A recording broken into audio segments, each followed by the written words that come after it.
Guys, কেমন আছেন সবাই? আশা করি অনেকে ভালো আছেন, আমিও ভালো আছি। আজকে আমি আপনাদের দেখাবো কিভাবে ডায়মন্ড টপ আপ করবেন।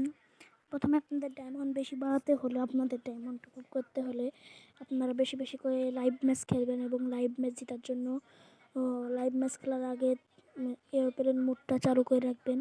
এরোপ্লেন মোড চালু করার পরে 30-40 সেকেন্ড রাখার পরে এইভাবে এরোপ্লেন মোডটা বন্ধ করে অন করে দেওয়ার পরে অফ করে দেওয়ার পরে আপনারা লাইভ ম্যাচে ঢুকবেন, দেখবেন কি আপনারা ভালো খেলতে পারছেন এবং ভালো নেট পাচ্ছে। তো এইবার আমি আপনাদের শেখাবো কীভাবে ডায়মন্ড টপ আপ করবেন।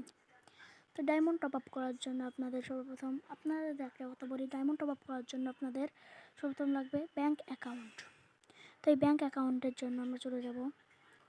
তো দেখেন এখানে আপনারা দেখতে পাচ্ছেন আমার 14টা ডায়মন্ড রয়েছে।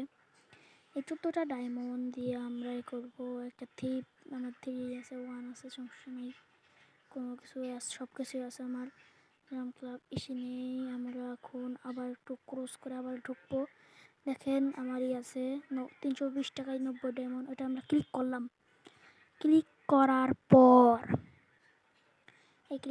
একটু লোডিং আছে, আসলে একটু লোডিং নিয়ে একটু আপনাদের দেখানো যায় না, বুঝছেন? আপনাদের আমি খুব চেষ্টা করবো যে আপনাদের দেখানোর জন্য। এই loading loading loading loading loading হচ্ছে তো লোডিং হচ্ছে কারণে এই যে দেখুন, এবার আপনারা এখানে আপনাদের পিন কোড দেবেন। তারপর এভাবে আপনারা আপনাদের ডায়মন্ড টপ আপ করতে পারবেন।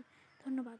এই বলে আমি আপনাদের ভিডিও করলাম এবং এভাবে আপনার ডায়মন্ড টপ আপ করতে পারবেন এবং সাথে থাকবেন জিএলএস গেমিং তানভীরের সাথে। ধন্যবাদ। আসসালামু আলাইকুম রহমতুল্লাহি ওয়া বারাকাতুহু।